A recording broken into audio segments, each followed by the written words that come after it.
క్రైస్తవులందరికీ ఎంతో మంది జనులు వారి బాధల గురించి, వారి కష్టాల గురించి ఎంతో బాధపడుతూ ఏడ్చుకుంటూ, తండ్రి యేసయ్యా నాకే ఎందుకు ఇన్ని కష్టాలు, వేరెవరికి ఈ దేశంలో ఇన్ని లేవా, వేరెవరికి ఇన్ని కష్టాలు ఉండవు, నాకే ఎందుకు ఇన్ని బాధలు, నాకే ఎందుకు ఇన్ని శిక్షలు, నాకే ఎందుకు ఇన్ని పరీక్షలు అనుకుంటూ అన్నీ నాకే ఉన్నాయి, వేరే వాళ్ళకి లేవు అనుకుంటూ బాధపడుతూ ఉంటారు.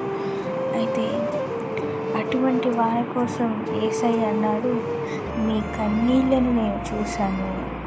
మీ కన్నీళ్ళు అనేవి దేవునికి తెలియనివి కాదండి. మీ కష్టాలు, భయాలు మరియు మీరు చేసే పోరాటాలు అన్నీను ఆయనకి తెలుసు. కీర్తనలు 56:8 ఇలా ఉంది, నీవు నా కన్నీళ్లను నీ బుడ్డిలో పోలుస్తున్నావు.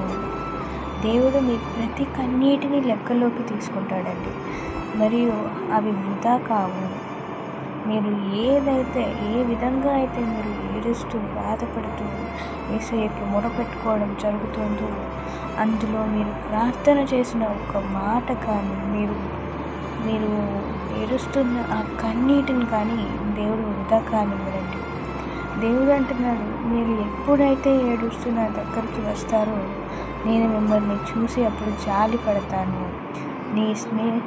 నా స్నేహితుడైన లాజరు చనిపోయినప్పుడు నేను ఏడ్చినట్టుగా. మీకు గుర్తుందా అండి? తన స్నేహితుడైన లాజరు చనిపోయినప్పుడు యేసయ్య ఎంతో ఏడ్చాడు. అంతే విధంగా మీరు కూడా తన స్నేహితుడిలాగా అనుకొని మీ బాధలకు చూసి ఆయన జాలి పడతానని మనకి మనవి చేస్తున్నాడు. దేవుడు అంటున్నాడు, కన్నీళ్ళు శాశ్వతం కావండి.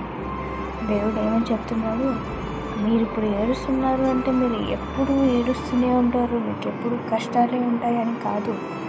ఒకటి గుర్తుపెట్టుకోండి, మీరు ఇప్పుడు ఏడుస్తున్నారు, బాధలు పడుతున్నారు, కష్టాలు అనుభవిస్తున్నారు, జీవితం గడవడానికి చాలా కష్టంగా ఉంది యేసయ్య అని మీరు మొరపెట్టుకుంటున్నారు అంటే గుర్తుపెట్టుకోండి, మీరు యేసయ్య సన్నిధికి, యేసయ్య హృదయానికి అతి దగ్గరగా, అతి సుందరంగా మనమందరం యేసుని హృదయాన్ని హత్తుకొని మన బాధలు, మన కన్నీటిని, మన కష్టాలు అన్నింటినీ యేసు నామములో తొలగించి వేయబడును. యేసు నామములో తొలగించి వేయబడాలని, యేసు రక్తం మన మీద ప్రోక్షించబడాలని ఆయన్ని అడిగి వేడుకుంటూ, మన బాధలన్నింటినీ పోగొట్టువాడు మన యేసయ్యనని, ఆయన నామముకు మహిమ కలుగును గాక అని ఆమేన్ చెప్తామండి.